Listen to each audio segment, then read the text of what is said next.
하나님 아버지 감사합니다.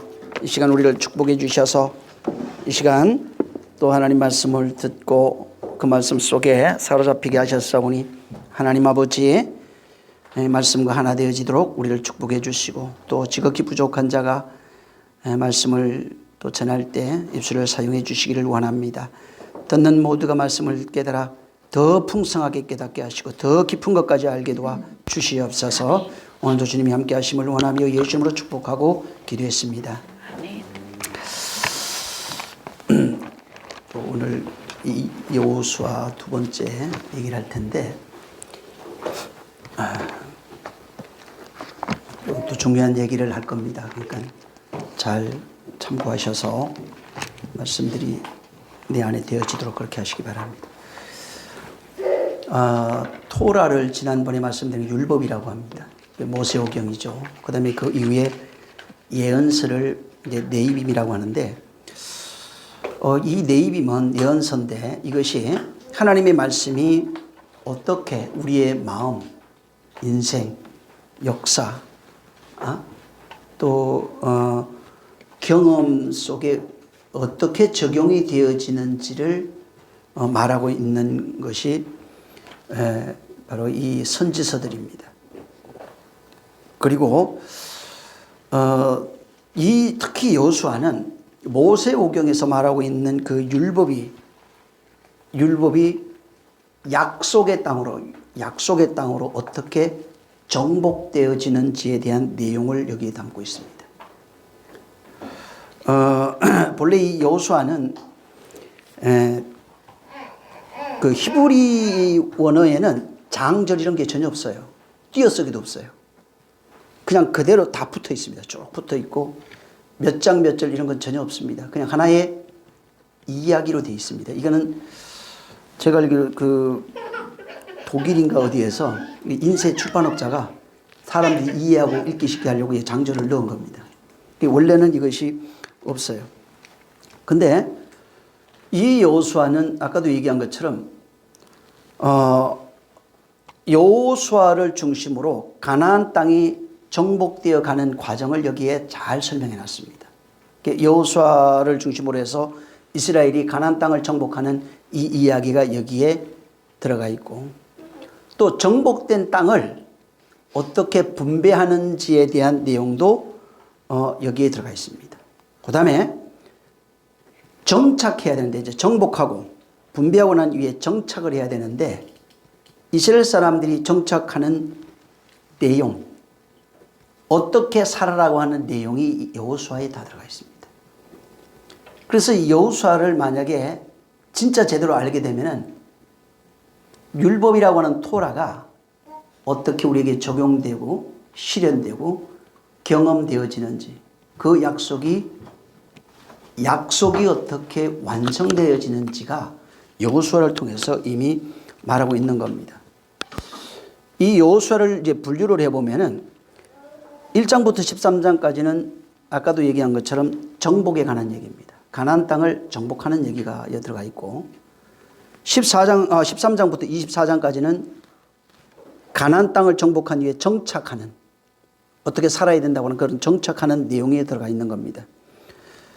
그 다음에 이 가나안 땅을 정복하기 위해서 준비하는 과정이 나오는데 이렇게 준비하라고 했던 내용이 1장부터 5장에 기록이 되어 있고 6장부터 13장까지는 가나안 중부, 남부, 북부를 차로로 이제 정복해가는 그런 그 이야기가 여기 기록이 되어 있고 13장에는 정복하지 못한 땅에 대한 얘기를 여기 말하고 있는 겁니다.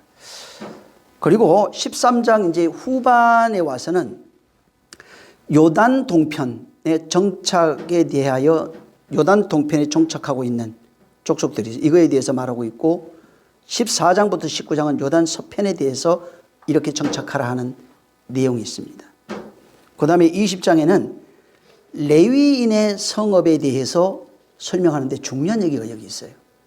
여호수아에서 진짜 중요한 얘기를 이 20장에서 말하는데 반드시 레위인이 거하고 있는 그 성에 중심으로 해서 성읍에서 6개의 도피성을 만듭니다. 6개입니다.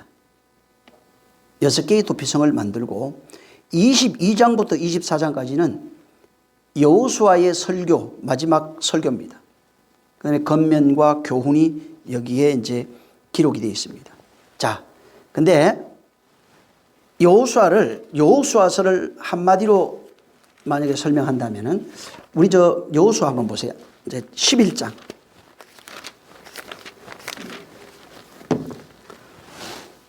요 시간이 좀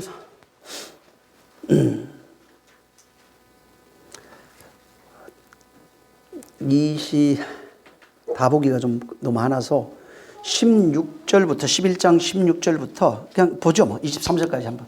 어차피 성경 안 읽었으니까 잘 읽어보세요. 여기에 중요한 내용이 있어요. 자, 시작. 여호수아가 이같이 그 온 땅 곧 산지와 온 남방과 고센 온 땅과 평지와 아라바와 이스라엘의 산지와 그 평지를 취하였으니 곧 세일로 올라가는 한락산에서부터 헤르몬산 아래 레바논 골짜기의 발갓까지라. 그 모든 왕을 잡아 쳐 죽였으며 여호수아가 그 모든 왕과 싸운 지는 여러 날이라. 기브온 거민 히위 사람 외에는 이스라엘 자손과 화친한 성읍이 하나도 없고 다 이스라엘 자손에게 거쳐 취한 바 되었으니 그들의 마음이 강팍하여 이스라엘을 대적하여 싸우러 온 것은 여호와께서 그리하게 하신 것이라. 그들로 저주받은 자 되게 하여 은혜를 입지 못하게 하시고 여호와께서 모세에게 명하신 대로 진멸하려 하심이었더라. 그때에 여호수아가 가서 단지와 헤브론과 드빌과 아납과 유다 온 산지와 이스라엘의 온 산지에서 아낙 사람을 멸절하고 그가 또 그 성읍들을 진멸하였으므로 이스라엘 자손의 땅 안에는 아낙 사람이 하나도 남음이 없고 가사와 가드와 아스도데만 약간 남았었더라. 이와 같이 여호수아가 여호와께서 모세에게 이르신 말씀대로 그 온 땅을 취하여 이스라엘 지파의 구별을 따라 기업으로 주었더라. 그 땅에 전쟁이 그쳤더라. 자, 잘 보세요. 16절에 점령하였으니 이제 명하신 대로 한 거예요. 지금 여호와가 17절에 왕들을 모두 잡아 쳐 죽였으며 19절에 하였으니 20절에 진멸하여 그 다음에 멸하려 하심이라. 또 21절에 멸절하고 진멸하여 그 다음에 23절에 보면 온 땅을 점령하여 이렇게 나와요. 여기 나오는 이 16절부터 나오는 23절까지 단어가 이게 종합해보면 어떻게 되냐면은 점령하고 잡아 쳐 죽이고 진멸시키고 멸절하고 멸해버리는 이 내용이 여기에 담겨 있어요. 자, 사람들이 지금 가나안을 전쟁을 보면서 한 가지 이해 못, 하나님 왜 이렇게 잔인하시냐고 그럽니다. 여기에 이 내용이 이제 이것을 보면은 성경에 하나님을 대적하는 자는 하나님이 한 채 용납이 없어요. 모조리 다 섬멸시켜 버립니다. 여기 말한 대로 점령하고 잡아 죽이고 쳐 죽이고 멸해버리고 진멸시키고 전부 다 이렇게 나옵니다.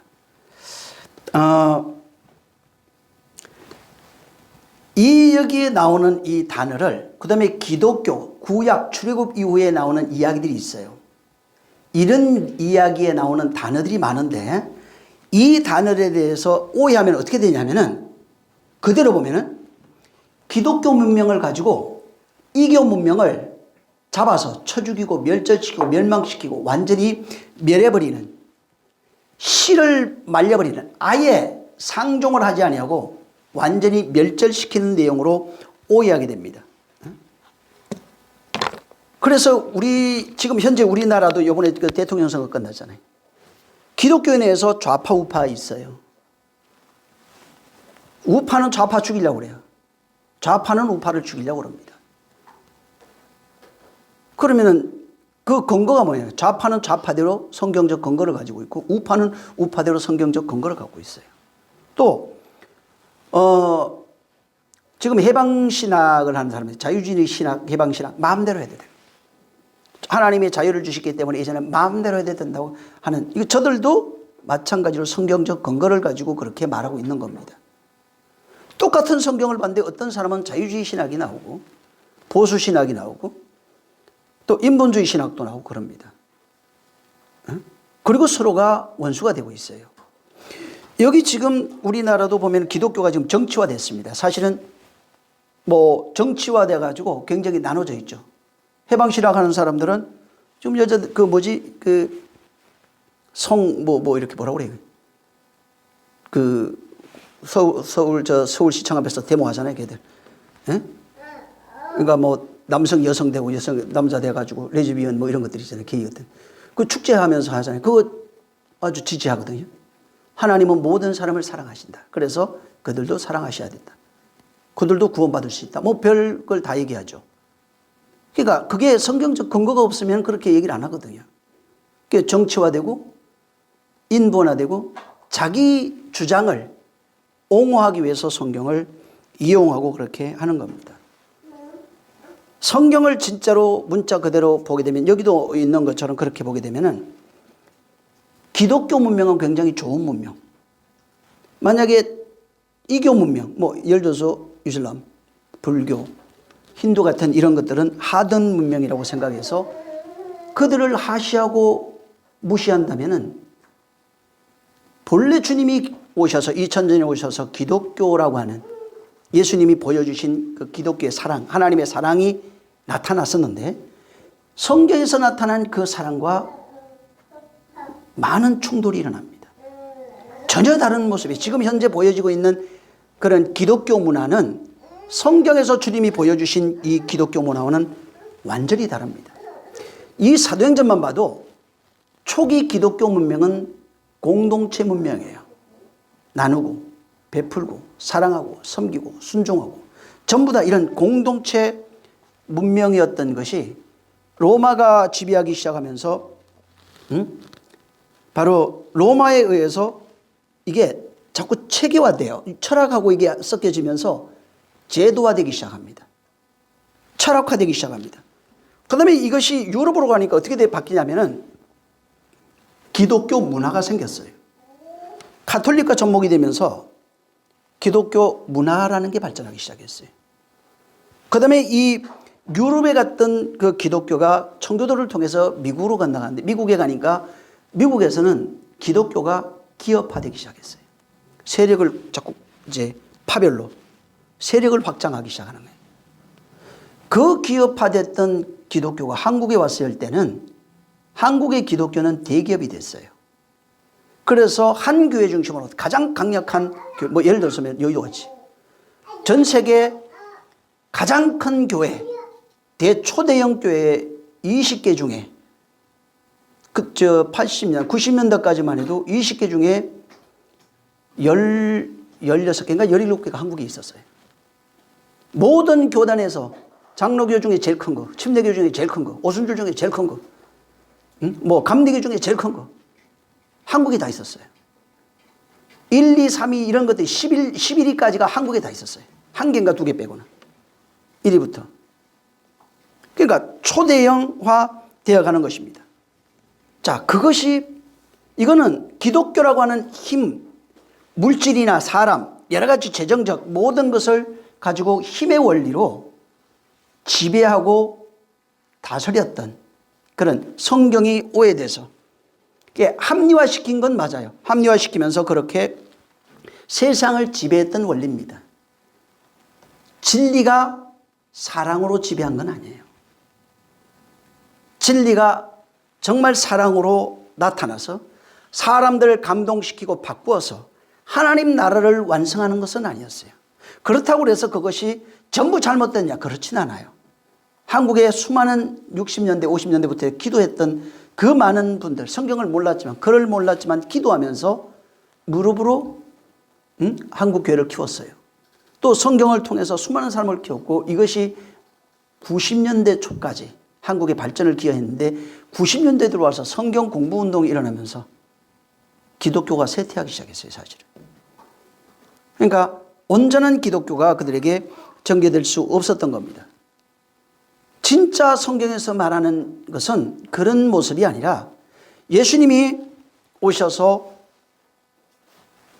하나님의 사랑과 겸손과 순종으로 보여주신 복음이었어요.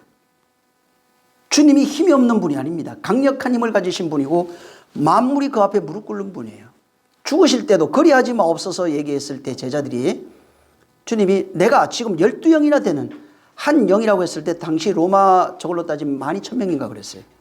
300의 마병부터 해갖고 뭐 6천의 뭐 창 뭐 이런 게 있어요. 그게 한 군단이라고 그러는데 이 12,000명 정도가 되는 기본인 그냥 12영이니까 어마어마한 숫자죠. 12만이 넘죠. 14만 15만 뭐 그렇게 되겠네요. 그러니까 엄청난 수의 군단을 동원해서 군대를 동원해서 얼마든지 막을 수 있는데 나는 그렇게 하지 않겠다는 것입니다. 왜 그러냐면 그렇게 되면 하나님의 뜻이 이루어지질 않아요. 복음의 원리가 뭐냐면 당신이 하나님 뜻대로 와서 십자가에 달려 힘이 있지만은 모든 만물이 무릎 꿇지만은 그 힘을 사용하지 아니하고 복음이 완성되어지기를 이루어지기를 원하시면서 십자가에 달려 죽는 그 원리를 보여주신 겁니다. 십자가에 달려 죽고 부활로서 하나님의 뜻이 어떻게 이루어지고 완성되어지고 성취되어지는지를 그가 바로 우리에게 보여주시고 나타내시고 가르쳐 주신 것입니다. 그런데 실상은 지금 현재 기독교인들, 오늘날 전 세계에 있는 기독교인들이 성경에 기록된 진리와 정반대로 갑니다. 하나님의 사랑과 정반대로 가고 있어요. 그래서 나만 아니면 그만이고 또 바로 남 사랑하는 이웃 사랑에 대한 형제 사랑에 대한 것들도 내가 좋아하는 하는 사람만 사랑하면 그만이에요. 그리고 나만 최고야 라고 하는 것으로 이미 전 세계가 기독교가 이상하게 오염이 돼버린 것입니다. 그리고 모든 사람들이 기독교인들이 똑같은 모습이 하나 있어요. 그게 뭐냐면 예수 믿고 잘 되는 거예요. 세상에서 부유해지고 건강해지고 이 세상에서 성공하고 번영하고 행복해지는 것을 꿈꾸고 있어요. 그걸 가지고 끊임없이 하나님 앞에 와서 매달리면서 내 소원 이루달라고 말하고 있는 겁니다. 그걸 외치고 있는 겁니다. 여호수아에 나오는 이 내용도 아까 여러분 봤죠. 멸절하고 멸망시키고 진멸하고 하는 여호수아도 만약에 기독교 문명의 관점으로 하나님의 기독교 문명을 정복하는 기독교 문명이 세상 문명을 정복해가는 관점으로 만약에 본다면은 똑같은 일이 벌어집니다. 이것도 지금 여기 있는 11장에 있는 그 멸절시키고 그냥 나하고 생각이 다르면 멸절시켜버리는 거예요. 정복해버리고 잡아쳐 죽이고 끝장을 내버리고 완전히 멸망시키고. 지금 러시아 전쟁하는 게 생각 달라서 그렇잖아요. 나하고 생각이 다르면 기독교인들이 이게 이미 충만해요. 이게 이미 몸에 배어 있는 겁니다. 자, 여기 여호수아에서 하나님께서 가나안 전쟁을 통해서 우리에게 말해주고 싶은 것이 있어요. 뭐를 여기서 깨달아야 되냐면 하나님의 말씀이 가나안 땅 된 나를 정복해 가는 과정을 여기 적어놨어요. 굉장히 중요해요. 하나님의 말씀이 가나안 땅인 나를, 하나님 말씀인 진리가 가나안 땅 된 나를 정복해 가는 과정을 여기에다가 다 적어놨어요. 여기에 토라라고 하는 율법, 모세오경이라고 하는 율법이 있습니다. 이 율법이 예언이 돼요. 하나님이 모세오경으로 예언한 이 예언을 어디에 했을까? 사람들은 자꾸 몸 밖에 세상에 있구나, 이스라엘이 이렇게 생각하는데 그게 아니라 이 모세오경은 마음에 예언된 거예요. 각 사람 마음에 예언한 겁니다. 그래서 본래는 하나님 말씀을 신비에 새겨 써야 되는데 그렇지 못했던 거예요. 마음에 예언되었던 하나님의 말씀이 예언이 됐다 이 말이에요. 지금 던져진 거예요. 마음이 하나님의 말씀이 던져졌는데 말씀이 마음에 던져져서 바로 그 마음을 정복해 가는 과정을 하나님의 말씀으로 여호수아를 앞세워 가나안 땅을 정복해 가는 과정으로 여기 설명해 놓은 겁니다. 그러니까 말씀이 반드시 마음에 던져져야 됩니다. 그리고 이 말씀, 당시에 토라죠. 모세오경. 이 말씀이 마음에 던져져서 그 마음이 어디냐? 가나안 땅이에요. 가나안 땅, 가나안인들과 똑같은 7 족속이 나오는데 그 땅과 똑같은 모습을 갖추고 있는 나혼입니다. 거기에 던져져서 그 말씀으로 마음이 어떻게 정복되어져 나오는 것인지를 여기에 그대로 말하고 있는 겁니다. 근데 이 모습을 여호수아하고 똑같은 모습이 신약 성경에 하나 나와요. 다만 설명을 반대로 해놨어요. 모세오경이 예언이 우리 안에 들어와서 어떻게 나를 정복해 가는지, 이것은 다시 말해서 밖에서 있는 말씀이 안으로 들어와서 나를 정복해 가는 과정을 구약에 설명해 놨다면 모세오경과 그게 여호수아입니다.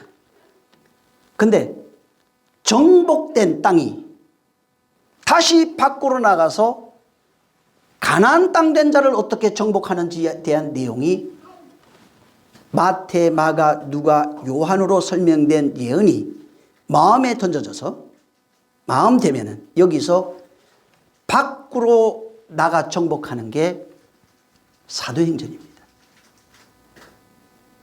그래서 이 여호수아는 밖에서 안으로 들어와서 정복하는 말씀이 바로 여호수아고, 사도행전은 안에서 밖으로 나가서 세상을 정복해가는 말씀이 바로 이 사도행전이에요. 그래서 신약에는 사복음으로 떨어진, 구약에는 모세오경으로 떨어진 것을 얘기를 하고, 언약이고 신약에는 사복음, 곧 예수 그리스도의 말씀으로 떨어진 이 복음이 마음에 떨어져서 그 복음된 자가 세상을 어떻게 정복해가는 것인지를 설명하고 있는 거예요. 그래서 사도행전 1장 5절 8절에 너희가 성령이 임하시면 어디서부터? 사마리아와 온 유대와 사마리아 땅끝까지 그렇게 나가는 거예요. 안에서부터 밖으로 나가게 돼 있어요. 안에서부터 밖으로 나가서 온 세상을, 예루살렘과 유대와 사마리아와 또 땅끝까지 이르러 내 증인이 되리라, 이렇게 말씀하고 있는 겁니다. 본래는 이 가나안이라고 표현되어 있는 이것은 아까도 얘기한 마음이에요. 이것은 무적행이기도 하고 마음이기도 하고 혼이라고 표현해도 상관없어요. 이 깊은 곳에 하나님의 말씀이 떨어지는 내용을 말하고 있는 겁니다. 창세기 1장 2절이에요. 이 말씀이 떨어져서 거기에서 그 말씀으로 어둠이 정복되는 과정을 보여주고 혼이 정복되는 것, 무지개이 정복되어 가는 바로 그 과정을 여기에 설명하고 있는 겁니다. 그래서 하나님이 가나안 땅 된 나를 그 말씀으로 정복하고 그 말씀으로 실현시켜서 완전히 정복해서 하나님 나라가 완성되어지는 모습을 말하고 있는 겁니다. 그래서 이 여호수아에서 말하고 있는 이 내용이 마지막 24장까지 가서 이렇게 완성이 된다. 완전히 죽어서 땅은 이렇게, 정복된 땅은 이런 삶을 살아야 된다고 24장 이하로 이렇게 말하고 있어요. 24장에. 근데 왜 사사기가 거기에 나오냐면은 그렇게까지 설명했는데 안 죽었어요. 이렇게 자세하게 여호수아를 통해서 어떻게 말씀이 정복돼서 이렇게 가나안 땅이 정복돼 하나님 나라가 되는지를 설명해 줬는데도 불구하고 안 죽어요. 그래서 다시 사사기를 통해서 사사들이 나오면서 거기 사사기면 더 강력하게 나와요. 머리를 정을 대고 빠셔버려요. 그렇게 나와요. 진짜로 부시고 부시고 부시고 계속 부셔요. 완전히 부셔버립니다. 안 죽은 자를 완전히 죽게 하는 게 사사기예요. 여호수아를 통해서도 안 죽은 자가 사사기에서 죽게 돼 있어요. 거기서 안 죽으면 방법이 없어요. 이 내용을 여기서 설명하는 겁니다. 근데 여기 아까도 얘기했지만 사도행전은 성령이 임하시면 바로 너희가 권능을 받습니다. 성령이 너희에게 임하시면 마태, 마가, 누가, 요한이라고 하는 그 복음이 바로 완성이 돼서 마태, 마가, 누가예요. 이것이 요한복음이라고 하는 사랑으로 완성이 돼서 너희 안에 주어진다면, 이루어지게 되면 언약이 구약의 모세오경이 마음에 예언이 됐을 때 가나안이 이렇게 정복될 것이다 말했던 것처럼 신약에 와서 사복음서, 곧 마태, 마가, 누가가 말하고 있는 복음이 요한이라고 하는 사랑으로 완성이 되면은 바로 너희 안에서 진리가 체험되기 시작한다는 겁니다. 경험된다는 거예요. 이루어지게 된다는 것입니다. 그래서 그것이 내 안에 이루어졌을 때 진리가 되어진 것, 그 사랑이 되어진 것, 하나님의 사랑을 깨닫게 됩니다. 알게 됩니다. 그리스도와 하나 된 삶을 바로 살아가게 되는 겁니다. 그래서 마태, 마가, 누가, 요한이라고 하는 그 복음이 사랑으로 체험되어지고 완성되어지고 경험되어지고 그 사랑으로 살아가는 존재가 됐을 때 내가 그리스도가 내 안에 하나 되어진 것을 내가 알아요. 그래서 요한복음 17장에 가면은 그날에는 아버지께 기도합니다. 17장 전체는 너희가 내 안에 있는 것을 알게 되고 내가 너희 안에 있는 것을 네가 알게 돼요. 그 다음에 아버지가 내 안에 있는 것을 네가 알게 되고 내가 아버지 안에 있는 것을 알게 돼요. 이건 나중에 한번 설명을 하겠습니다. 근데 아버지에 대해서는 지금까지 가지고 있던 그 예수님이 그 생각을 좀 많이 바꿔야 돼요. 근데 좀 그건 설명이 좀 필요해서 찾아가면서 봐야 돼요. 그러니까 다음에 그건 좀 하겠습니다. 그래서 진짜 그분과 내가 하나 되어진 것을 발견합니다. 아버지가 내 안에 있는 것을 발견해요. 그걸 발견해요. 그래서 진짜 말이 예수께서 하신 진리라고 그랬을 때 얘기한 적이 있죠. 전에 기억날 거예요. 사복음서, 삼복음서에 보면은 그분의 하신 말, 이루신 일, 이적, 능력, 비유, 이 모든 것입니다. 이것이 내 안에 이루어졌을 때, 내가 그 말씀과 하나 되어졌을 때, 비로소 그 말씀이 내가 되고 내가 말씀이 되어졌을 때 내 마음에서부터 내가 깨달은 그것이 나를 통해서 밖으로 흘러나가는 거예요. 구약에는 안으로 들어와서 나를 점령해가는 내용을 말하고 신약에서는 점령된 내가 어떻게 내 안에서 밖으로 흘러가는지를 말하고 있어요. 그래서 생수의 강도 안에서 밖으로 흘러가요. 신약에는 전부 다 성령이 임하시면 내 안에서 나를 통해서 가까이 있는 예루살렘부터 유대부터 사마리아와 땅끝까지 이렇게 흘러가는 것입니다. 내 안에서 흘러나기 시작하는 자가 그리스도인들이에요. 이 사람들이 완성되어지는 자들이에요. 근데 문제는 내 안에서 흘러나려면 반드시 전제해야 될 게 있어요. 먼저 내 안에 들어와야 돼요.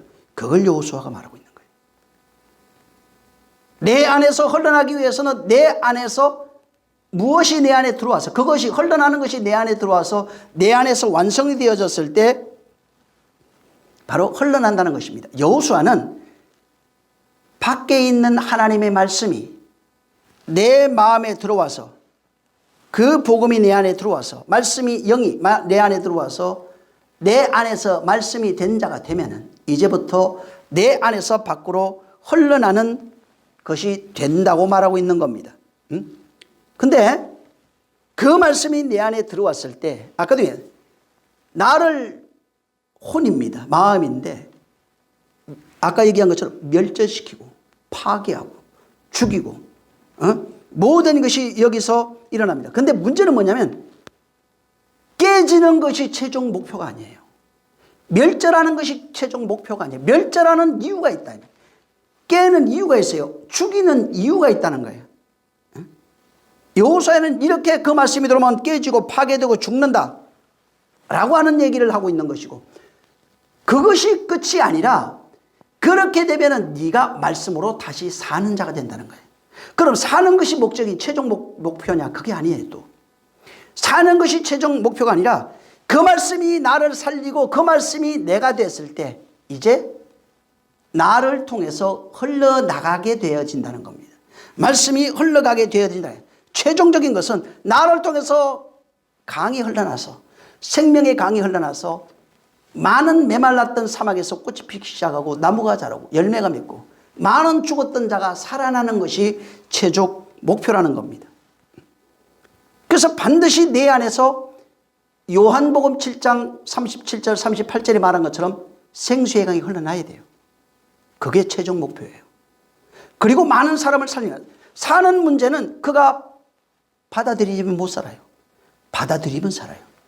그래서 복음을 평안이라 할 때 뭐 샬롬 이런 뜻이 아니라 그에게 생명을 전해줬는데 그가 거부했을 때는 나와 상관없어요. 받든 안 받든 그 몫이에요. 받으면 살고 안 받으면 죽어요. 받으면 나와 같은 자가 되고 못 받으면 그냥 사망 아래 있기 때문에 그냥 사망 아래 있는 거예요. 사망 아래 있는 게 그게 죽음이에요. 사망을 벗어나지 못하는 겁니다. 그래서 실제적으로 여호수아는 하나님의 말씀이 들어와서 나를 아주 뻘겋게 버리는 거예요. 아담처럼 말이에요.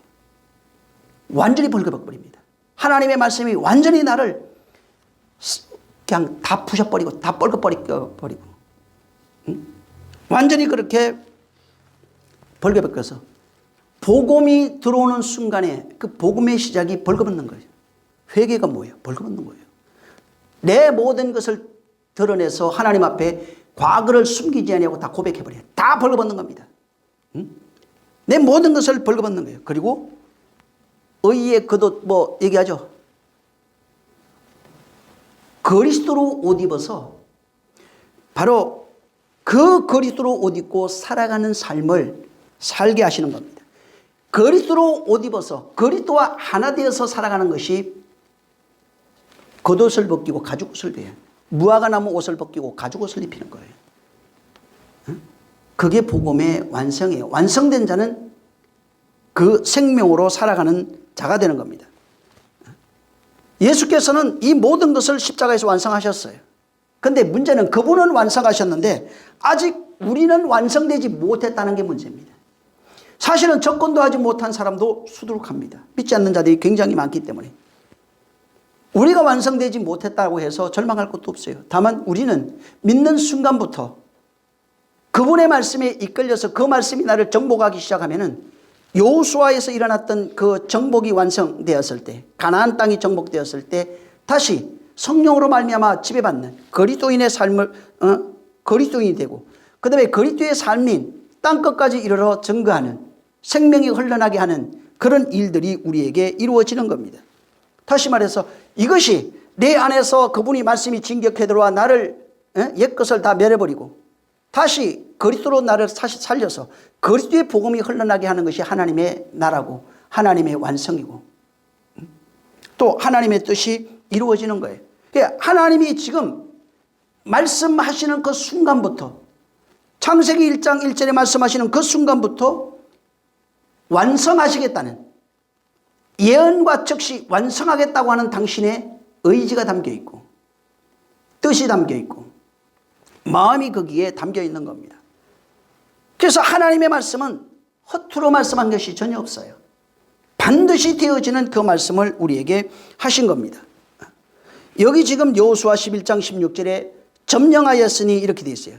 라카라고 하는 이 단어인데 취하다, 이 단어가 취하다, 손에 넣다, 뭐 붙잡다, 아내로 삼다, 움켜쥐다, 이게 이제 점령하다가 이 뜻이에요. 좀 색다른 뜻이죠. 바로 여호수아가 가나안 땅을 정복하러 갑니다. 이 가나안 땅을 여호수아가 어떻게 하냐면 가나안 땅을 락하한다 이 뜻이에요. 다시 말해서 가나안 땅을 잡아서 아내로 삼는다 이 뜻이에요. 여기 지금 이 점령하였으니 여기 아내로 삼고 움켜쥐고 붙잡아서 손에 넣어서 취하여서 이런 뜻이에요. 가나안 땅을 취해서 아내로 삼는다는 의미가 있다 이 말이에요. 하나님의 말씀이 우리 안에 들어와서 나를 취하여 나를 붙잡아서 나를 포박해서 당신의 아내 삼는다는 내용이 여기에 들어있는 겁니다. 다시 말하면 바로 진리의 말씀이 라카허, 우리예요. 혼이에요. 말씀이 내 안에 들어와서 나를 붙잡아 아내로 삼는다는 얘기가 여기 들어가 있어요. 그게 말씀에 점령되어진 겁니다. 그 말씀에 점령된 것이 하나님의 그리스도의 아내 되었다 이 말이에요. 예수의 아내 되어졌다. 그리스도의 아내 되어졌다. 이런 뜻으로 여기에 표현하고 있는 거예요. 하나님이 우리를 라카오로 붙잡아서 점령해서 아내로 붙잡아서 당신의 생명을 주시고 당신의 생명을 잉태하는 신부 만드는 겁니다. 당신의 생명을 잉태하는 신부를 만든 것이 바로 이 라카오예요. 그래서 여기에 점령하고 정복하고 진멸한다고 하는 이 라카오를 그렇게 번역해 놓은 겁니다. 점령하고 정복하고 진멸하고. 왜? 붙잡아서 가나안 땅을, 그러니까 그 의미가 거기 담겨 있는 거예요. 이게 사람들은 껍데기만 보니까 다 없애버려 가지고 다 그냥 살지 못하는 땅을 만들고 내 땅 차지했다 이렇게 보는데 그게 아니라 우리입니다. 7가지 족속으로 표현된 게 전부 다 우리예요. 그 혼입니다. 마음이에요. 이걸 점령해서 거기에 하나님의 진리인 생명을 주셔서 잉태시키고 아내 삼았다 하는 그 내용이 여기에 있는 겁니다. 그래서 이것을 하나님의 말씀이 우리를 정복하고 점령하는 그 내용, 이것을 상징과 비유로서 여기에 써놓은 겁니다. 그래서 그 말씀이 들어와서 우리를 점령하고 정복하고 있는 내용을 비유로서 해놓고 거기에다가 중요한 내용을 여기 하나 더 적어놨던 것은 여호수아 20장에 나오는 도피성이에요. 자, 한번 요 20장 다 또 보기 그러니까 1절 한번 읽어보세요. 1절 그냥 2절 3절 건너뛰면서 읽을게요. 시작. 여호와께서 여호수아에게 일러 가라사대 이스라엘 자손에게 구하여 이르라. 내가 모세로 너희에게 말한 도피성을 택정하여 부지 중 오살한 자를 그리로 도망하게 하라. 이는 너희 중 피해 보수자를 피할 곳이라. 그 다음에 5절 한번 읽어볼게요. 시작. 피해 보수자가 그 뒤를 따라온다 할지라도 그들은 그 살인자를 그의 손에 내어주지 말지니 이는 본래 미워함이 없이 부지 중에 그 이웃을 죽였습니다. 여기 잘 보세요. 이 중에 중요한 게 있는데 나중에 한번 쭉 읽어보세요. 그냥 참고해 드려요. 20장 3절에 부지 중에 실수로 사람을 죽인 자에 대해서 이제 말하고 있는데 어디로 가냐? 도피성으로 도망하라고 나옵니다.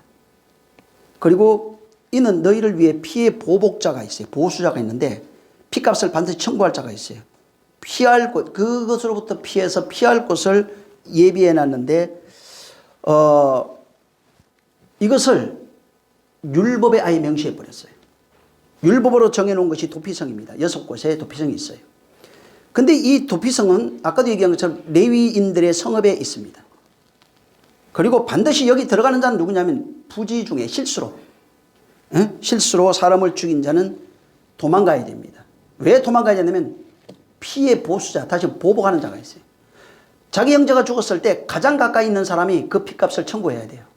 이제 구약이 그렇게 돼 있어요. 그래서 형제가 죽으면 그 다른 형제가 부모나 자식들이 이 사람 죽인 자를 잡아서 죽여야 돼요. 그게 이제 법이에요. 그래서 그거를 이제 하나의 모형으로 준 겁니다. 모형으로 주고 그렇게 실수로 죽였으면 그쪽으로 도망가서 제사장에게 이제 도망 들어가서 성 안에 들어가면은 그 안에서 이제 제사장이 이제 이거 쭉 물어봐요. 확인을 해서 보니까 실수로 죽인 게 맞다면 밖으로 안 내보냅니다. 근데 만약에 여기 지금 아까도 얘기한 것처럼 도피성에 들어갔는데 거기서 잊지 못하고 혼자 그냥 나왔어요. 몰래. 나왔을 때는 피해 보수자가 그 사람을 잡아서 죽이게 돼 있어요. 여기 9절까지 한번 여러분이 나중에 한번 읽어보시면 도움이 될 겁니다. 자, 이제 실수로 사람을 죽였을 때 피해 보수자가 있는데 피해 보수자에 의해서 죽지 않도록 하기 위해서 이제 도피성을 만들고 거기 도망가라고 그랬고 거기에 들어가 있는 상황에서는 스스로 사람을 죽여도 내주지 못하게 되어 있습니다. 예, 그 안에서 살면 돼요. 언제까지 살아야 되면 대제사장이 죽을 때, 죽으면 자기도 나올 수 있어요. 그때는 아무도 못 죽여요. 대제사장이 명이 길어가지고 내가 20세 들어간데 대제사장이 한 70년을 살아버렸네. 그럼 70년 동안 있어야 돼요. 다행히 근데 대제사장이 나이가 많아가지고 들어간 지 1년 만에 죽었으면 자기 1년 만에 나올 수 있어요. 해방될 수 있어요. 그러니까 반드시 조건이 뭐냐면 대제사장과 관련이 돼 있어요. 대제사장은 누굴 얘기하죠? 예수 그리스도. 그분에 의해서 해방되는 겁니다. 전부 다. 이제 그런 의미가 있어요. 자, 근데 이 도피성은 아까도 얘기 좀 했지만은 도피성이 뭐를 상징하냐면 예수 그리스도입니다. 이 도피성은 예수를 상징해요. 제사장도 대제사장도 예수 그리스도를 상징해요. 그러면 살인자는 누구예요? 인류예요. 모든 사람입니다. 모든 사람은 죄 아래 잉태해서 죄 아래 태어나서 죄 아래 살다가 죄 아래 죽는 겁니다. 그래서 인류의 죄가 누구를 죽이냐면 하나님의 아들을 죽입니다. 바로 우리는 모두가 살인자예요. 살인하고 난 이후에 하는 일들이 뭐냐면 지는 안 죽고 계속 내 대신 네가 죽어라 하고 양잡아 죽이는 거예요. 그래서 나 대신 죽을 자를 찾는 거예요. 그게 희생제사예요. 인류는 범죄한 이유로 나 대신 죽을 자를 찾아다니고 있어요. 그래서 가인이 아벨을 죽여요. 모든 종교들은 나 대신 죽을 자를 찾아요. 그래서 닭을 잡든 뭐 어떤 데는 원래는 돼지는 안 들이거든. 소는 들여도 소를 잡든 뭐 옛날에는 전쟁을 많이 할 때는 사람을 적장에 장군을 머리를 베어갖고 드렸어요. 제사를. 사람을 드립니다. 그것도 안 되면 어린 남녀 동자라고 그러죠. 남자아이 여자아이 10세가 전에 이런 아이들을 죽여서 제물로 드립니다. 납치해 오든지 막 그랬어요. 그래서 모든 인류는 나 대신 죽을 자를 찾아서 계속해서 지는 안 죽고 다른 사람을 죽이는 겁니다. 나 대신 죽이는 것이 살인이에요. 그게 희생제사예요. 희생제사는 내 대신 죽을 자를 신께 드리는 것이 희생제사입니다. 그래서 나 살자고 남 죽이는 거예요. 결국은 살인자인 아담의 후손들은 나 살자고 예수 죽인 겁니다. 그래서 살인자는 누구냐면 모든 인류입니다. 그리고 나 살자고 끊임없이 남을 죽이는 자가 누구냐면 희생제사를 드리는 자가 누구냐면 우리들이에요. 살인했던 우리들이 끊임없이 희생제사를 드리면서 내 대신 죽을 자를 찾아다니는 것입니다. 근데 주님이 오셔서 그가 십자가에 달려 죽으셨어요.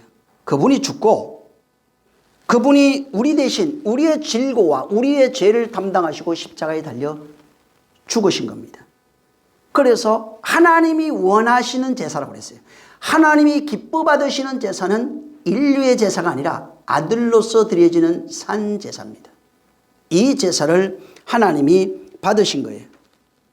그리고 그 제사를 받으시면서 그 제사를 의지해서 나와 드리는 모든 인간들, 그와 함께 죽고 그와 함께 부활로 나오는 모든 인간들에게 그리스도와 하나 되는, 예수의 공로 의지해서 그리스도와 하나 되는, 곧 진리가 되는 자를 하나님이 찾으시고 그를 기뻐하시는 겁니다. 근데 문제는 뭐냐면 예수는 죽였는데 내가 안 죽어요. 이게 문제예요. 지금은 예수는 죽었는데 그의 죽음이 내 죽음이 되지 못해요. 그의 죽음이 내 죽음이 되려면 내가 그와 함께 죽어야 돼요. 그와 함께 살 때는 내가 사는 것이 아니라 그리스도가 사는 겁니다. 그래서 갈라디아 2장 20절에 그리스도가 내 안에 살았다 얘기하는 겁니다. 반드시 내가 죽으면 그리스도가 살아납니다. 근데 내가 안 죽으면 그리스도가 살지 못하고 내가 살아서 끊임없이 희생제사를 드리기 시작하는 거예요. 예수 믿어도 예수를 죽이는 희생제사를 반복할 수밖에 없는 겁니다. 그래서 성경에 살인하지 말라고 하는 이유가 구약 때 구약에 있던 자들에게는 짐승으로서 네 대신 죽을 바로 그 양들을 드리는 희생제사를 살인이라고 말하고 있고, 예수 오신 이후에는 예수 믿는 자들은 예수를 계속 반복해서 드리는 것을 살인이라고 말하는 겁니다. 그러면서 예수를 드렸으니까 봤죠? 하나님 받았잖아요. 자기를 합리화합니다. 자기를 정당화시켜요. 구약 사람들은 양을 드리면서 나 죄 없습니다 하고 자기를 합리화하고 자기를 정당화하는 겁니다. 그 상태, 바로 그 상태를 가리켜서 희생제사 혹은 우상숭배라고 말하는 거예요. 그러니까 그분이 죽음에 동참하지 못하고 그 죽음으로 끊임없이 그 죽음을 요구하는, 하나님 아들의 죽음을 요구하는 그것이 우상이에요. 자기하고는 상관없는 일이에요. 이렇게 하나님이 하셨으니까 죄 용서해 준다면서요. 그냥 용서해 주세요. 근데 나는 안 죽어요. 믿는 게 아니라 이 말이에요. 그러니까 그것 자체가, 예수의 죽음이 그냥 하나의 우상이 돼버린 겁니다. 구약에는 양의 죽음이 하나의 우상이 돼버린 거예요. 그래서 이런 그 나라고 하는 존재가 끊임없이 희생제사를 드리고 살인하면서 우상숭배하고 있는 그 상태, 내가 지금 남과 그리스도와 나 혹은 나와 다른 사람과의 관계에서 끊임없이 이 일을, 희생제사를 반복하게 하고 있고 우상숭배를 반복하고 있는 이것을 신약 사성경, 구약의 모세오경에서, 십계명에서, 그 모세가 받은 십계명에서 하반절 5계명이 여기 들어가 있어요. 그래서 그런 상태를 가리켜서 살인이라고 말하고 있고, 또 간음이라고 말하고 있고, 그것이 네 거짓말하고 있다 말하고 있고, 이게 탐심이야 이렇게 말하고 있어요. 그 상태, 끊임없이 반복되어지는, 바뀌지 아니하고 끊임없이 반복되어지고 있는 상태. 주님이 드렸으니까 됐습니다, 할렐루야는 했지만 나는 안 죽어요. 양을 드리면서 하나님 받으셨죠 했지만은 자기는 안 죽어요. 바뀔 마음이 전혀 없어요. 그게 우상숭배예요. 그게 희생제사입니다. 그것이 신약에서 하나님이 보실 땐 이게 살인이야, 네가 지금 하고 있는 행위가 살인이야, 이게 탐심이야, 이게 간음이야, 이게 도둑질이야 라고 하나님의 것을, 자기는 안 죽어요. 봤죠? 하나님의 아들을 도둑질해서 대신 드리고 있어요. 그걸 신삼아서 간음하고 있어요. 하나님 앞에. 육신의 간음이 아니에요. 영적 간음이에요. 타락이에요. 끊임없이 살인하고 있어요. 죽이면서. 끊임없이 자기의 욕망을 이루기 위해서 탐심이 가득한 눈으로 하나님의 말씀을 이용하고 있는 거예요. 하나님이 주신 것을. 그래서 이 4가지 신약에 나오는 살인하지 말라, 이 마태복음에 나오는 이 산상수훈에 살인하지 말라, 간음하지 말라, 도둑질하지 말라, 탐심하지 말라고 하는 것이 나오는 겁니다. 그래서 바로 이것이 진리가 내 안에 들어와서, 그리스도의 말씀이 내 안에 들어와서 살인이 멈춰졌어요. 이제는 내가 죽었어요. 하나 돼버린 겁니다. 탐심이 멈춰요. 도둑질이 멈추기 시작해요. 간음이 멈추기 시작해요. 이렇게 그 진리가 들어와서 진짜 내가 죽으면서 그와 하나 되어졌을 때, 바로 이 살인, 간음, 거짓, 탐심이 멈춰질 때 진리가 되어져 가는 겁니다. 그리고 진짜는 그 말씀에 의해서 진리가 내 안으로 진리가 되어졌을 때 그 말씀이 제일 먼저, 전에도 얘기했지만 나를 용서하는 자가 돼요. 깨달으면 그 진리로 나를 용서하게 돼 있고 그 진리로 형제를 용서하게 돼 있어요. 그 다음에 그 진리가 된 자가 그것을 가지고 자기가 안식하고 있기 때문에, 기희년이에요. 안식하고 있기 때문에 내가 가지고 있는 안식을 다른 사람들에게 전해줄 수 있는 거예요. 내 안에 안식이 없이는 안식을 전해줄 수 없어요. 그래서 내가 가지고 있는 안식을 전해주는 것이 그리스도인이에요. 근데 안식이 없으면 그리스도인이 아니에요. 전해줄 것이 없으면 그리스도인이 아니에요. 그래서 성경에 요한이 있으면 입에서 하는 행위와 언어라고 그러죠. 그걸로 너를 안다는 거예요. 세상에 속한 자는 세상의 말을 하고 하나님께 속한 자는 하나님을 말을 한다. 진리를 말하게 돼 있고 세상 것을 말하게 돼 있고. 왜? 여전히 그리스도인이 아니라는 겁니다. 그리스도인이 된 자는 그리스도인이 된 것이 나타나는 겁니다. 자, 여기 지금 여호수아 11장에 20장에 그 나오는 이 피의 보수자가 나옵니다. 이 피의 보수자가 누구냐면 율법이에요. 율법은 죄를 끝까지 추적합니다. 하나라도 있으면 안 돼요. 아니 나는 뭐 됐죠. 아니요.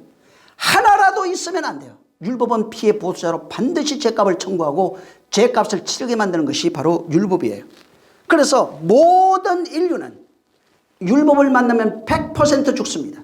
그래서 여호수아가 율법 아래 가나안을 비유로 그렇게 해놓은 거예요. 율법을 만나면 100% 죽어야 돼요. 안 죽는 게 이상한 거예요. 응? 바로 100% 그를 죽여버립니다. 그리고 여기 20장 3절에 부지 중에 사람을 죽인 사람, 실수로 죽인 사람이 되는데 이 부지라고 하는 것이 벨리로 되어 있어요.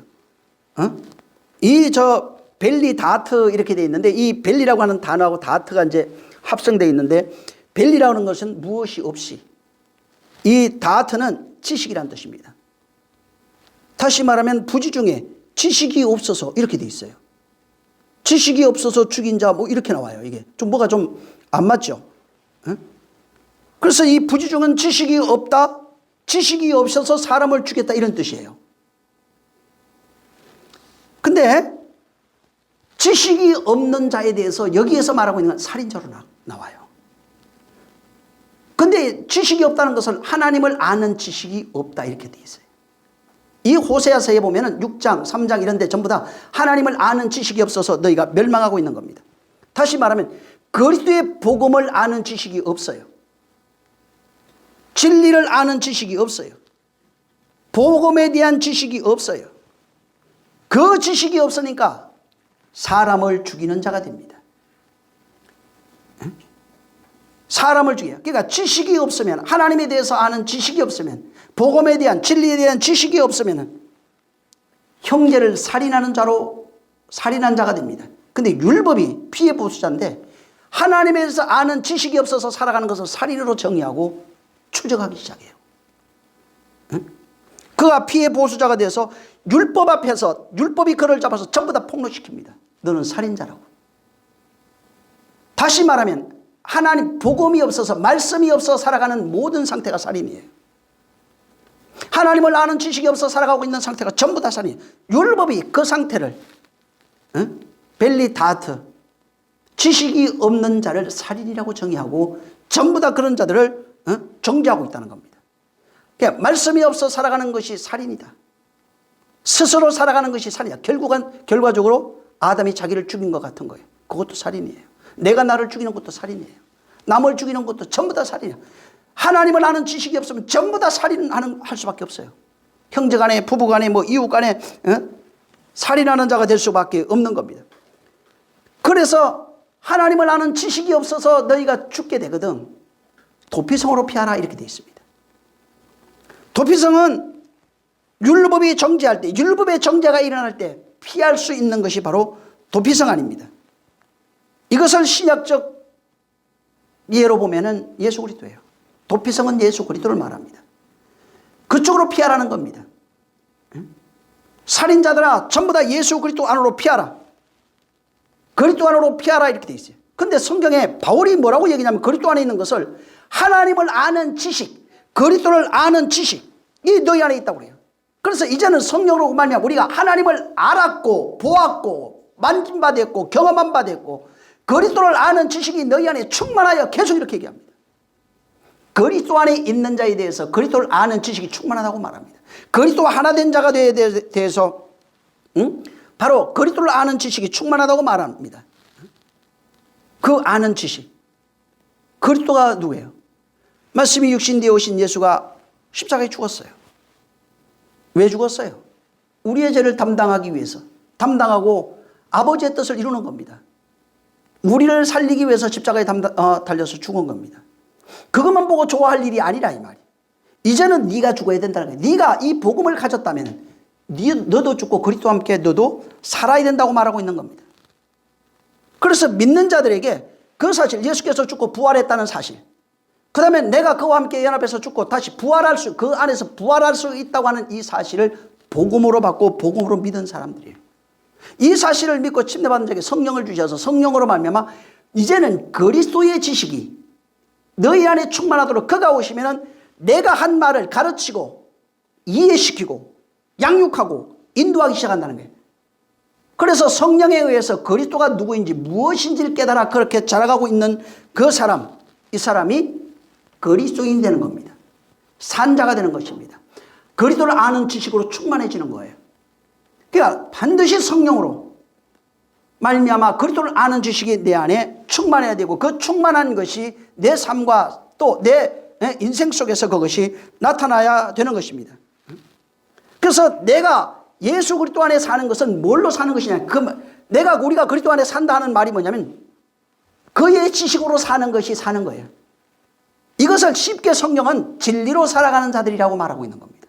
그러니까 진리로 사는 것이 그리스도를 아는 지식으로 사는 것을 말하고 있는 거예요. 그것을 성령에 이끌려 사는 삶, 같은 말들이에요. 전부 다. 성령이 우리를 인도하고 있는 것이 바로 그것입니다. 그래서 그리스도를 아는 지식이 충만하면 진짜 내가 나를 용서해요. 형제를 사랑하게 돼 있어요. 다시는 살인하는 자가 되지 아니하고 도둑질하고 간음하는 자가 되지 아니하고 탐심 가운데 사는 자가 되지 않습니다. 형제를 형제로 알고 대접하게 돼 있어요. 하나님에 대해서 하나님으로 알고 섬기게 돼 있어요. 아버지를 알게 돼 있어요.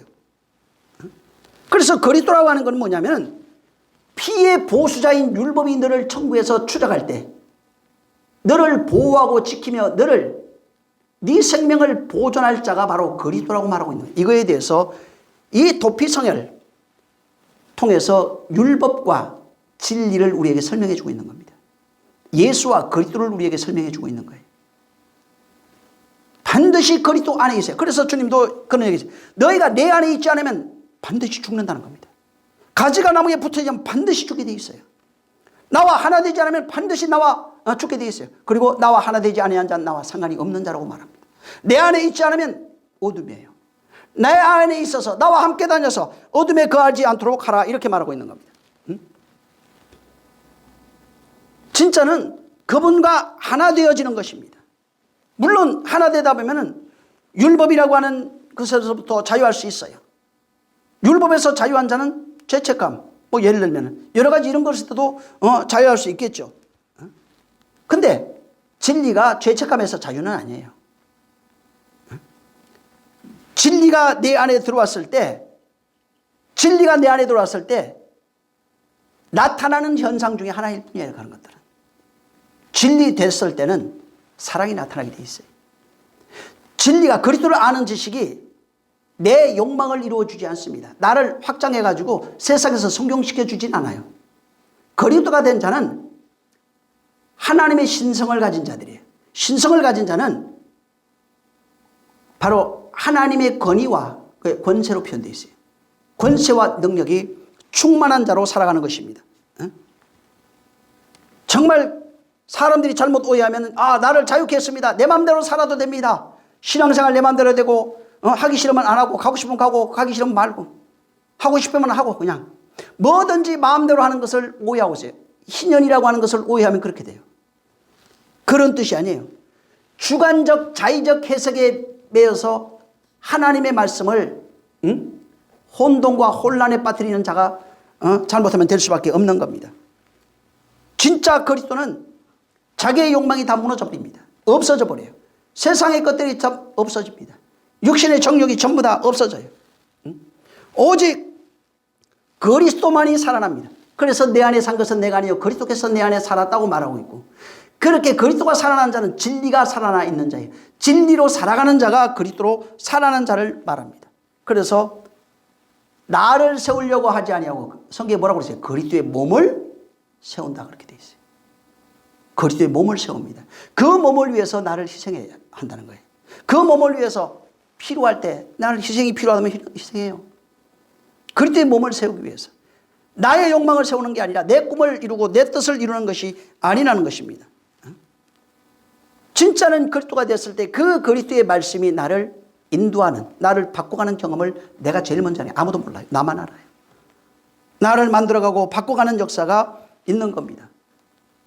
오늘날 이것이 잘못됐기 때문에 나만 아니면 그만이에요. 그러니까 내 혼자만 해. 남에게 피해 안 주고 그냥 나 스스로 잘 살면 그만이고. 응?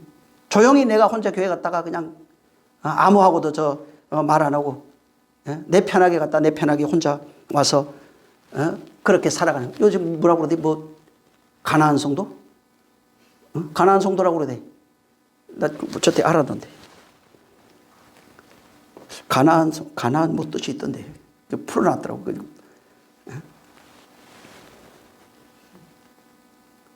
뭐 가정에서 나홀로 뭐라고 그러던가 뭐 모르겠네. 뭐 그러대요. 그러니까 교회에 나오지 않고 자기 혼자 신앙생활하는 사람을 그냥 가나안 성도라고 그런대요. 내 혼자 잘하면 된다고 그냥. 하나님은 다 어디나 있지. 근데 분명히 성경에 그러잖아요. 바울이 그리스도의 몸을 세우지 않는 건 그리스도인이 아니라고. 그리스도의 몸을 세우는 거예요. 그리스도의 몸을 세워야 되는데 그의 지체된 자로서 그 몸을 세우는 그 일에 관심이 없어요. 초대교회가 그래서 공동체 교회였어요. 그래서 있는 것을 다 파고 나누고 하는 게 이유가 그거였 때문에 그랬어요. 지금은 다 이상하게 다 바뀌어가지고 이상하지만. 그래서 진짜는 교회에서 합력하고 하나 되고 동력하고 나누고 섬기고 세상에 있는 것들도 그렇게 했다 이 말이야. 당연한 거. 이건 그냥 드러나는 하나의 현상이에요. 진짜는 영으로 하나 돼버렸어요. 그리스도의 지체가 된 거예요. 진짜 그들이 그리스도의 사람들이에요. 여러분 시간이 없으니까 여호수아 24장 한번 보세요. 여기 24장은 가나안에서 하나 된 자들, 말씀이 이루어져서 파괴되고 승리한 자들, 말씀이 이루어진 자들에 대한 그 내용을 여기 얘기하고 있어요. 이스라엘의 공동체를 향한 언약이 어떻게 주어졌는지 언약적 회고가 여기 있어요. 그 다음에 예언자로서 여호수아가 권면하는 얘기. 이렇게 너희가 완성되었으니 이렇게 살라 어떻게 살라 하는 그 내용이 여기 있어요. 그리고 여기서 가장 중요하게 여호수아가 얘기했던 내용 중에 유일신 신앙이에요. 24장 14절 한 절 읽고 14절 15절 한번 읽어보세요. 시작. 그러므로 이제는 여호와를 경외하며 성실과 진정으로 그를 섬길 것이라. 너희의 열조가 강 저편과 애굽에서 섬기던 신들을 제하여 버리고 여호와만 섬기라. 만일 여호와를 섬기는 것이 너희에게 좋지 않게 보이거든 너희 열조가 강 저편에서 섬기던 신이든지 혹 너희의 거하는 땅 아모리 사람의 신이든지 너희 섬길 자를 오늘날 택하라. 오직 나와 내 집은 여호와를 섬기겠노라. 자, 이제는 여호와를 경외하며 온전하며 진실함으로 그를 섬겨라. 그리고 이제 옛날에 너희 조상들이 강 저쪽과 애굽에서 섬기던 신들을 치워버렸고 여호와만 이제 섬기라. 그때 그랬던 것처럼 이게 옛날에 하나님이 언약하셔서 그렇게 했지 않냐. 이제 옛날 회고하는 거죠. 그리고 이제는 너희가 이렇게 해야 된다. 가나안 땅 들어가면 이렇게 살아라. 24장에 이게 다 있어요. 어떻게 신앙생활을 해야 되는지가. 그리고 이제 15절부터 만일 우리가 여호와를 섬기는 것이 좋지 못하거든 너희가 택하라. 그냥 이 신 지금 가나안을 정복한 이 신을 택하든지 아니면 애굽에 있던 그 신을 택하든지 택해라. 근데 나는 유일하신 우리 하나님을 택하겠다. 나와 내 가정만큼은 여호와만은 섬기겠다. 이제 이렇게 얘기하고 있고 그다음에 이제 17절부터 쭉 읽어보면 다 그런 얘기예요. 있었던 그 예언이 어떻게 이루어지고 어떻게 성취됐고 어떻게 이들이 다 죽고 파괴되고 멸절되고 정복되고 명하신 대로 그렇게 되었는지에 대한 내용이 있습니다. 23절 한번 읽어보세요. 시작. 여호수아가 가로되 그러면 이제 너희 중에 있는 이방 신들을 제하여 버리고 너희 마음을 이스라엘의 하나님 여호와께로 향하라. 예. 여기 보면 왜 이렇게 하냐면 22절에 여호수아가 백성에게 이르되 너희가 여호와를 택하고 그를 섬기라 하였으니 스스로 정인이 되었다. 우리가 다 경험하고 온 거 아니냐. 우리 자체가 정인이다. 이걸 다 경험한 것이 아니냐. 이제 하니 그들이 이르되 우리가 정인이 되었나이다 하더라. 그냥 맞습니다. 당신 말이 다 옳습니다. 하나님의 예언이 이렇게 떨어졌고 이 예언이 이렇게 성취되었고 이것이 완성이 되었습니다. 진짜 우리는 당신처럼 당신과 당신의 집처럼 여호와만 그렇게 섬길 것입니다. 그 다음에 그러니까 이제 23절에 와서 이방신을 쳐버려라. 그 다음에 너희의 마음이에요 전부 다. 마음을 이스라엘 하나님 여호와께로 돌려라. 마음에서부터 되는 거예요. 마음이 그렇게 이제 마음이 이 하나님의 말씀으로 그렇게 살아가는 자가 되라고 하는 겁니다. 그러니까 그의 목소리를 24절에 청종하라. 25절 시작. 그날에 여호수아가 세겜에서 백성으로 더불어 언약을 세우고 그들을 위하여 율례와 법도를 베풀었다. 이제 우리는 이방신을 버리고 여호와만 섬기겠습니다 하니까 이제 여호와가 마지막에 바로 그 백성들과 여호와가 하나님이에요. 하나님이 대신하고 있는 거예요. 언약을 세워 더불어 백성과 더불어 언약을 맺고 그 다음에 그들을 위해서 율례와 법도를 정합니다. 어떻게 살아가야 돼? 이제 신앙생활 이렇게 해라. 오늘날 지금 기독교인들이 사실은요 신앙생활을 율법 무시하면 안 됩니다. 응? 신앙생활을 성경대로 해야 돼. 진짜 힘들어도. 근데 성경을 다 초월해 버렸어요. 율법을 무시해서 이런 일이 일어나요. 문제는 그들에게 하나님의 역사가 없어요. 성경의 역사가 일어날 수가 없어요. 그러니까 옛날처럼 그렇게 하라. 그게 아니에요. 그 의미를 알고 하라는 얘기예요. 그 의미를 가지라는 얘기예요. 바뀌었죠 신약이. 이제 신약 구약에 폐해졌던 것들이 있어요. 히브리서 8장 9장에 분명히 얘기하고 있는 게 뭐냐면 씻는 것과 닦는 것과 먹고 마시는 것과 보여지는 그 행위들이 있어요. 그냥 양을 잡아들여 이런 것들이 폐해졌다고 말해요. 구체적으로 세 개를 말하고 있는데 뭐가 폐해졌어요?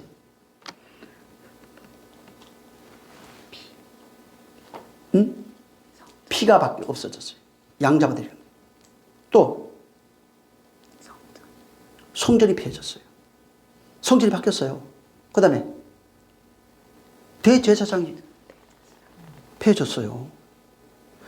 가서 씻고 막 카톨릭도 하지 이렇게 뭐 걸어 씻고 뭐 내가 옛날에 몇 번 가봤나? 가니까 마침 가는 날 성찬식 한다고 카톨릭에서 갔는데 전부 다 하얀 거 뒤집어 앞에 가가지고 이게 이렇게 헤어내밀라고 그러더라고. 나는 이제 처음 가니까 뭐 대상은 아니고 구경했죠. 의미가 없어요 그게. 그 의미를 알라는 겁니다.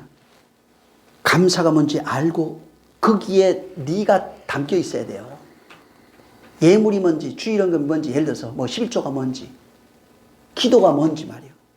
예배가 뭔지 알고 진짜 그렇게 해야 돼요. 근데 사람들은 그런 거 별로 관심이 없어요. 왜 그러냐면 자유를 너무 많이 배웠기 때문에.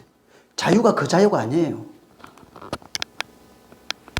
여기 지금 그래서 말하는 것도 법도 이렇게 진짜 하나님이 그렇게 할 거지. 야 그렇게 할 겁니다 하고 계약을 해버린 거예요. 그래서 여기에 언약을 맺고 그들을 위해서 율례와 법도로 어떻게 살아야 되는지를 24장에 다 말하고 있어요. 26절 한번 읽어보죠. 시작. 여호수아가 이 모든 말씀을 하나님의 율법책에 기록하고 큰 돌을 취하여 거기 여호와의 성소 곁에 있는 상수리 나무 아래에 세우고 그 다음에 이제 그 밑에 보면 이 돌이 정거라 이렇게 얘기했어요. 모든 약속은 누구를 얘기를 하죠? 예수 그리스도예요.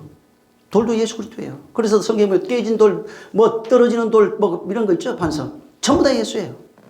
하나님이 예수가 정인이에요. 예수가 돌이에요. 예수가 언약이에요. 그리고 여기에서만 모든 말씀을 율례와 법, 기록해버렸습니다. 기록해가지고 진짜 이렇게 할 것이다, 우리는. 어디에 기록합니까? 바울은 마음에 기록해야 되는데 그것도 마음에 기록 못했다고 기록하고 있는 거예요. 신비에 기록하라고 줬는데 신비에 기록 못했다고 말하고 있는 겁니다. 네? 그래서 여호수아를 통해서 여기서 하나님의 말씀, 약간 진짜 중요한 건 다른 게 아니고 말씀이 언약의 말씀이 이제 모세오경으로 표현되죠 그때는. 지금 신약으로 하면 이제 사복음서인데 이게 안으로 들어와야 돼요. 말씀에 의해서 가나안이 정복되는 겁니다. 가나안 땅인 나혼이에요. 내 마음이고 옛사람을 말해요. 이게 점령되면은 죽었구나 이 얘기를 하는 것이 아니라 죽었다고 하는 표현을 썼는데 점령하셔서 다시 말해서 하나님이 말씀으로 그 땅을 취하여 새로운 땅 만든다 이렇게도 돼 있고 어떤 데는 그래서 옛 땅이 새 땅이 되고 이런 것도 나와요. 옛 사람이 또 새 사람 되고 이런 것도 나와요. 바로 신부로도 나와요. 그래서 성경에 보면 창기가 나오잖아요. 창기가 신부가 돼요. 마태복음에 나와요. 창기가 신부로서 이름이 들어가 있어요 여기. 그러니까 우리를 얘기를 해요. 창기는 다 인간이에요. 그런 자가 바뀌어서 여기 바뀌어서 아내로 삼는 거예요. 하나님 그리스도의 생명을 주셔서 아내 삼고 그 그리스도의 생명을 잉태시키는 자로 나와요. 그게 이 여호수아예요. 그래서 여기서 반드시 가나안은 나를 봐야 돼요. 나혼. 죽고 또 죽어야 됩니다. 이게 돼서 죽고 또 죽어 그의 아내가 되어 잉태되고 생명을 잉태한 자가 되면 그 생명이 흘러나기 시작하는 거예요. 그래서 구약과 신약이 하나로 되어 있어요. 분리되어 있는 게 아니에요. 마치 율법과 구약과 신약은 편지봉투 같아요. 이쪽 면에서 이쪽 면. 하나예요, 그냥. 율법이 깊이 들어가면 진리가 보여요. 생명이 보여요. 진리에서 과거를 바라보면 율법이 보여요. 이렇게 되어 있어요. 그래서 여기에서 여호수아를 통해서 내가 확실히 그의 아내로 부르심을 받아야 됩니다. 말씀으로 바뀌어지는 자가 되어야 돼요. 그러면은 사사기를 건너뛸 수 있어요. 근데 사사기는 안 죽은 자들이 다시 봐야 되는 거예요. 그 얘기를 하고 있는 겁니다. 이게 나중에 지금 이게 사사기 할지 모르겠는데 여호수아는 오늘까지 여기까지 하겠습니다. 다 봐서 저도 이번 시간에 다음 주 기도해보고 저 다음 주부터는 화요일 오후에 성경 공부를 하든지 그렇게. 근데 저도 준비를 해야 돼요. 그래서 그렇게 하든지 할 테니까 특별한 것이 없으면은 나중엔 또 이제 사사기부터 한번 하는 건 하겠습니다. 자, 기도하겠습니다. 이 시간 기도할 때 하나님, 이 성경을 괜히 역사로 기록해 놓은 거 아닙니다. 이거 옛날 이야기 읽으라고 이스라엘 역사 기록해 놓고 당신들 이거 보고 그냥 이런 것이 있었구나 하고 참고하라는 얘기가 아닙니다. 나 얘기하고 있어요. 창세기부터 계시록이 전부 다 내 얘기하고 있는 겁니다.